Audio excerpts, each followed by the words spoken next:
So foreplay. Now we get in, as we move on, we're going to get into the juicy parts.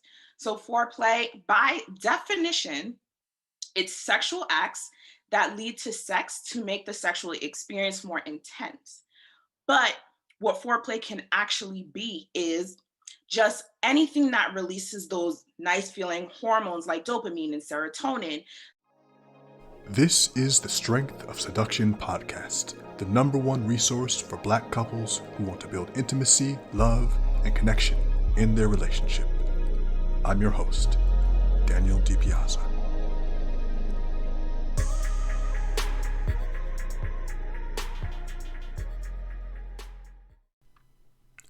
My friends, welcome back to the Strength of Seduction podcast, the number one resource for Black couples who want to build intimacy, love, and connection in their marriage. I'm your host, Daniel DiPiazza. If you're new here and you're watching this on YouTube, make sure to like, subscribe, and hit the bell for updates. If you're listening to this on your favorite podcast platform like Apple or like Spotify, please make sure to subscribe and to leave a review. We have an incredible episode for you today on sex and on intimacy in your marriage. And it's not just theory, it's also practical, my friends. There's some real technical information, if you know what I'm saying. There's some how-tos, if you catch my drift.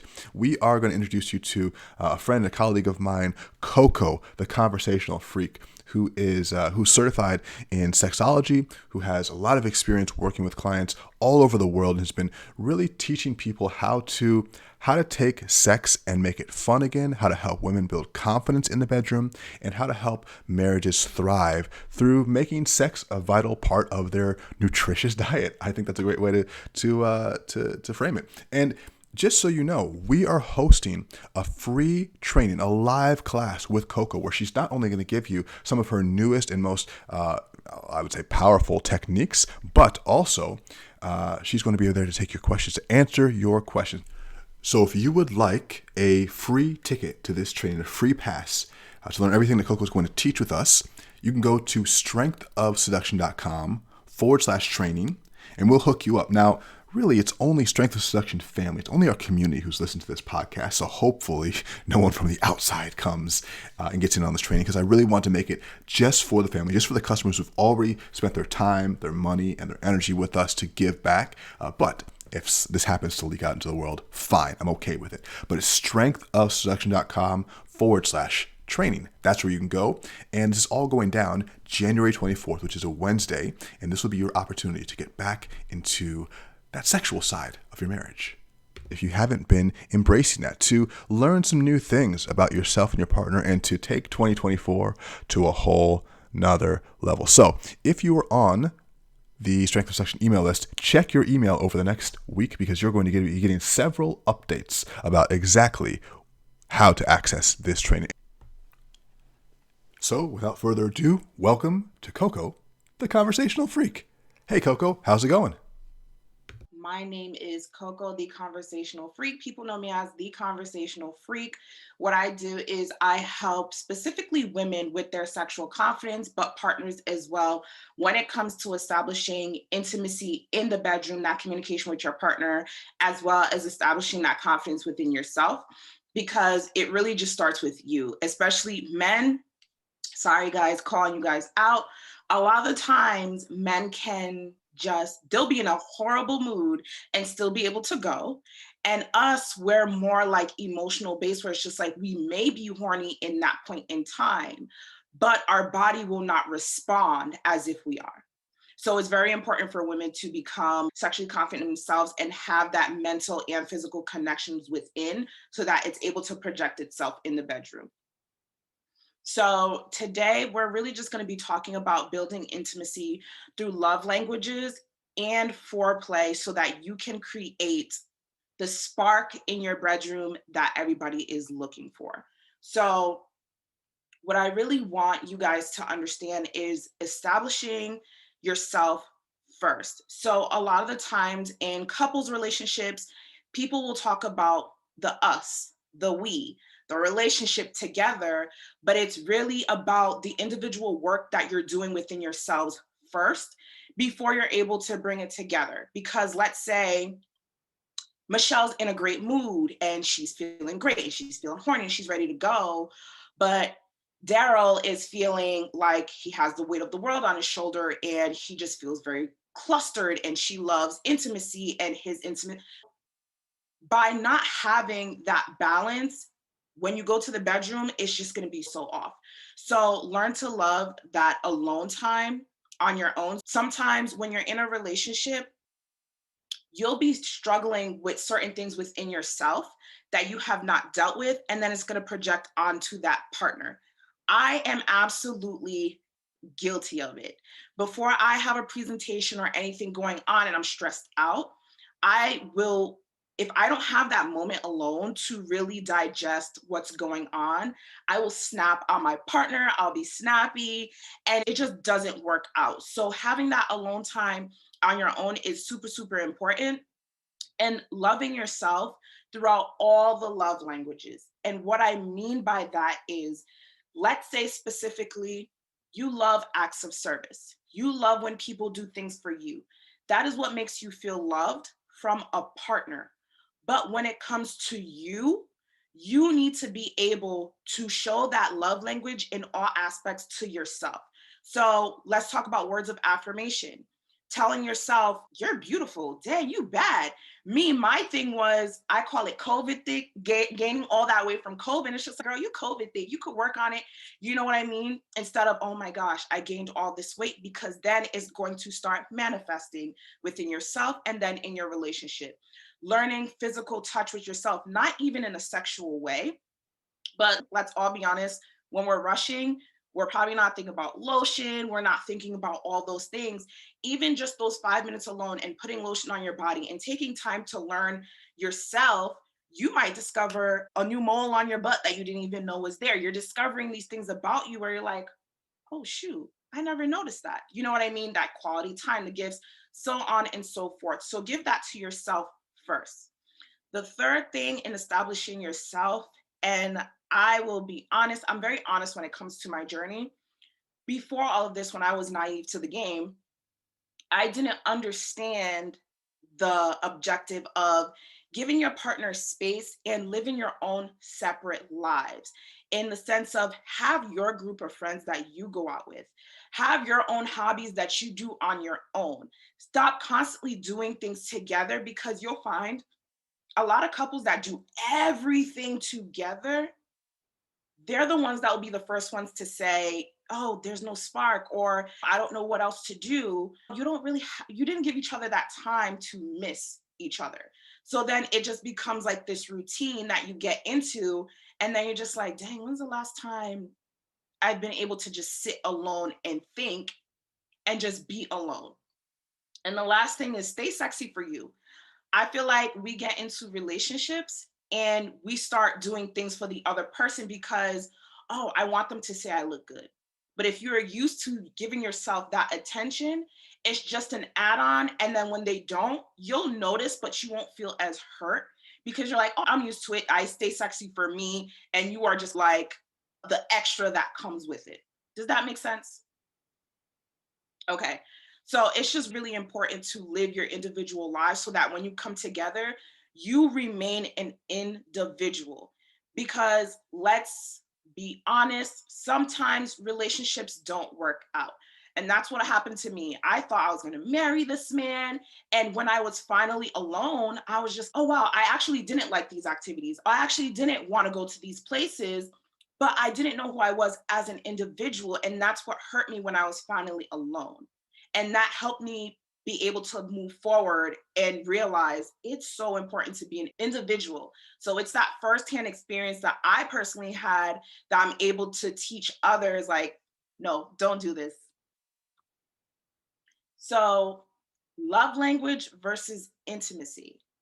I feel like these two things run so parallel that people tend to get them mixed up. They go hand in hand, but they're very different from each other.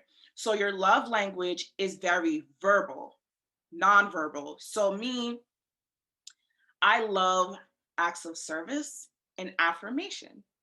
It's verbal. It's nice to hear. Okay, it lets me know that my partner's still interested. But when you're talking about intimacy, that is something that kind of brings you together, that spending time, creating, that's almost where your foreplay kind of starts. My intimacy language, and there is, the next slide will talk about this, where there are languages of intimacy. So when you're talking about a love language, that's your everyday, make my partner feel good. But you can feel good with a person, but still feel distant. That is where the intimacy part comes in, and knowing, hey, I love you. You're great. I'm telling you all the things you want to hear, but I still feel like there's this distance between us. And that's where the intimacy part comes. And another thing I really want to express is, do not love your partner in your love language. You need to love your partner in theirs. If yours is words of affirmation, you cannot, and theirs is like gift giving. You cannot expect, because you're telling them words of affirmation, they should just be like, oh, she's still loving me. No, because if he was just giving you gifts and never saying, hey, you look good, I'm going to feel some type of way, because yes, I love the gifts, but this is not what makes me feel good. So learning each other's love language and loving them within that space that makes them feel good is very important. So I'm pretty sure we've all heard the 5 love language, which is words of affirmation, physical touch, acts of service, gift giving, and quality time. Again, loving them in their love language and not your own. So now let's talk about intimacy. The different types of intimacy. It's going to be situational when it comes to this, because God forbid someone passes away, you're going to need to be there emotionally to help fill that void for that person. Physical touch, when you're in the bedroom and things are getting hot and warm and steamy, that's that type of emotion that you want to create, and that can be something from a massage. It doesn't always have to be sexual, but me personally, I love a nice head rub. Like, you can have the world with me if you just running your hands through my hair. So physical, emotional, and creative. It's just expressing yourself through art, through sports, through music. Sometimes that's why sometimes when a man is doing like an in-home dinner and he's playing music, and maybe you guys are doing like an in-home wine and paint night, you actually can put different levels and types of intimacy together. And like intellectual conversations is a big intimacy, especially that I love, when you're just bouncing thoughts off of each other, because in a sense, you're unlocking a different part of that person. We are not linear people. We are very multi-dimension. So one minute you want to twerk to trap music, but then the other minute you may want to talk about politics and what are your views on this? And I heard that. And another one that partners to keep your relationships alive is experimental, like just experimenting with new things. If you, let's say you live in Atlanta and you're not a sporty person, but you love a great view, hey, let's go hike up Stone Mountain. Even if you both hate the hike, but just having that memory to laugh and be like, remember that time we knew our ass would not be able to go up that mountain, but we did it anyway. It's those memories that you share that will just go into the bedroom. So foreplay. Now as we move on, we're going to get into the juicy parts. So foreplay, by definition, it's sexual acts that lead to sex to make the sexual experience more intense. But what foreplay can actually be is just anything that releases those nice feeling hormones like dopamine and serotonin. Sometimes it's just quality time. A lot of times, let's say your husband went to work, you didn't see him that morning, and you know you want some in the afternoon when he comes home, just sending those sexy text messages, those pictures, those things that build up the anticipation for that sexual act. Does that make sense? Great. The sex part. Now, if you guys will excuse me, I'm gonna go get some enhancements to help the class. My husband actually moved them, so I have to go grab them. So give me one second. I don't know what we're about to see, but if you're not by your computer, you might want to be looking at the video, because I think she's about to show some stuff. So this could be very educational. Okay, guys. We brought the computer in with us to make dinner so we wouldn't miss anything. If you guys have children in the room, I would advise that you guys move them. Are there children in the, we're just gonna, okay, cool. Watch at your own risk. So we have Tyrone and we have Jennifer. I just named her right now, okay? So we're gonna talk about the sex part, men. What men need to do to properly please their women and what women need to do to properly please their men. So a lot of times when I'm teaching people, I tell them, it's not about knowing your body. You need to know the opposite sex's body if you want to please them correctly. If a man can't navigate the clitoris, how are you gonna perform oral sex well? How are you gonna touch her in the right way? Same for the women. If you don't know the parts of the penis, what's super sensitive, what they don't like, you're not going to be able to navigate in the best way that you can. And every person is different, but the parts work the same. So some people may want it a little faster, some a little slower, but it's still gonna be that same part that you're hitting. For the men, and I'm saying this from statistics and polls that I have done with women, foreplay needs to be longer than 5 minutes, guys, okay? A lot of women act like superwomen. We're trying to figure everything out. So when we finally come into the bedroom, we are expecting to be relaxed. We are expecting for you to, in a way, explore our bodies with your hands before you just decide to just ram us and just get off. And one thing I tell y'all, men ask me this all the time.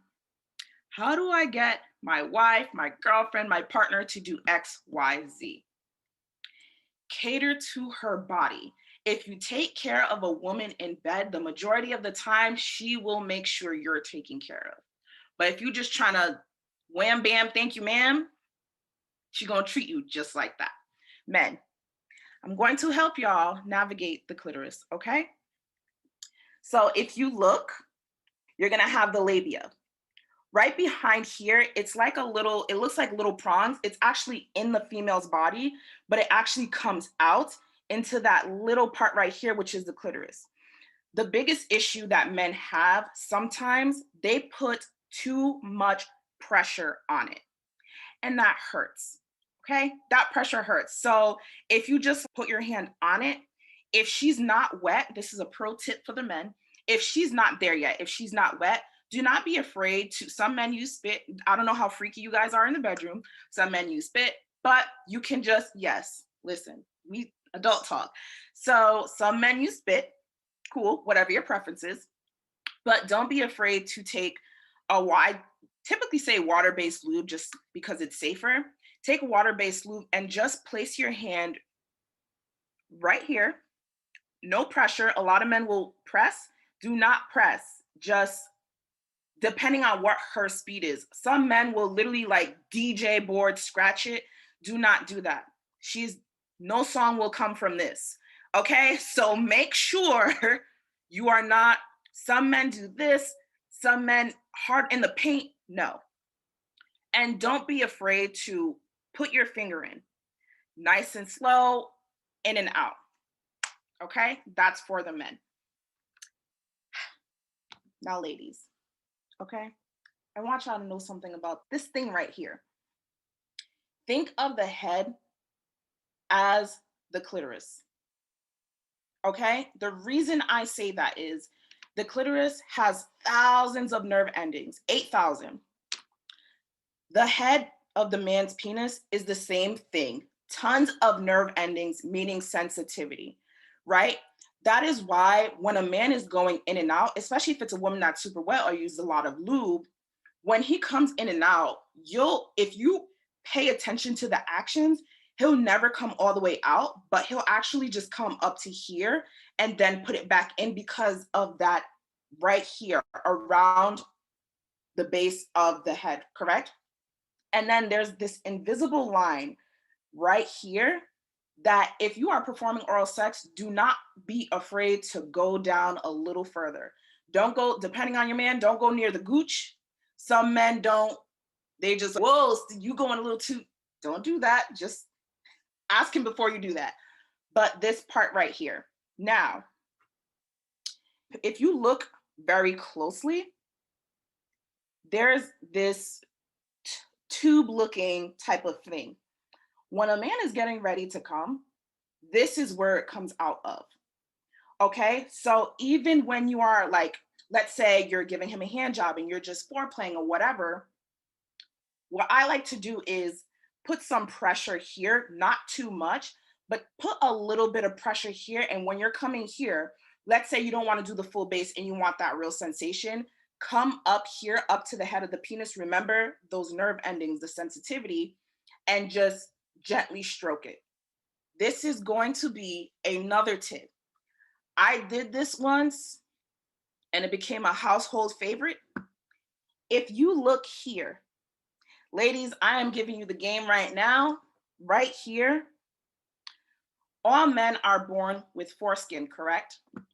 When they get a circumcision, what happens is they cut all that skin off, but there's actually a tiny little piece of skin that is left behind in circumcision right here.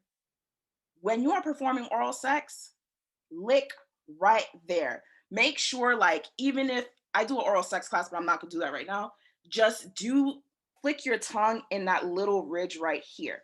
For those who have uncircumcised partners, uncircumcised men are 100 times more sensitive when it comes to touch, oral sex, and just sex in general. What I tell people is when you are, let's say you're giving them a hand job, a blow job, whatever the case is, work with the foreskin and don't work against it. A lot of women have the tendency to actually peel it back and then suck. What you're doing is causing extra sensitivity where it hurts them to a certain extent. So if you work with the foreskin, it actually feels really good to them. So I tell people use it as an extra hand, an extra bonus for the work you don't want to do. And the other tip I want to say, for men who are uncircumcised, when you are performing oral sex, just make sure you're not doing too much of a suction with your lips because it will hurt. If you can actually tuck your lip in just a little bit to prevent that teeth thing from happening, you will actually get a better result in the pleasure that your person is receiving. Because a lot of women say he complains that there's teeth and this is going on. Tuck your lip in, even when it's going in your mouth. Don't open your mouth, because as soon as you open your mouth, that teeth contact. So what you do is you actually slide it in with your lips and then it'll cover your teeth. I wish I could hear you guys right now. Does that make sense?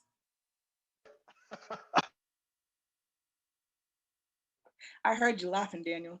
It all makes sense. And there's been a lot of giggling in our kitchen while we're cooking, but also a lot of cooking. Yeah, I don't want to take the thunder away from God Coco. bless you, Let her Coco. finish. God bless. Oh, blessed be the name. This is awkward since I'm home alone. My wife is at her Tai Chi class. So you're just sitting there, oh, okay. Yes. Can we access this video later? Oh, guys, this is going on the app. Won't he Will do this it? be recorded? Yeah, this is It's permanently funny recorded. because in one of my classes, I do oral sex class for women. And in one of my classes, I actually teach them how to turn their gag reflexes off. Because a lot of the times I find that a lot of women, it's not about fitting the entire thing in your mouth, but some women are more sensitive than others. So when it hits that little part in the back of your throat, you're more inclined to go, eh. Doing that just to animate and just reenact some scenes is cool. But when you're actually almost about to throw up, it's not so sexy when the tears are coming down. You're just like, I'm dying off of penis. So I teach them how to turn it off just so they can relax themselves and find that their partners are enjoying it without feeling guilty that they almost choked their partner.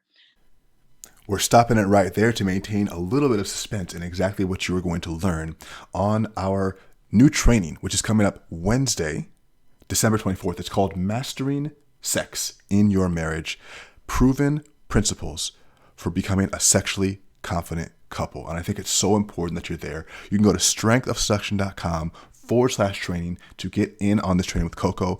And it's going to be an incredible opportunity for you to uplift your marriage in one of the most important ways possible. Well, that's it for the Strength of Seduction podcast today. If you enjoyed today's episode, make sure to like and subscribe on whatever platform you're listening to us on, and leave a review on Apple or Spotify. Please, for the love of God.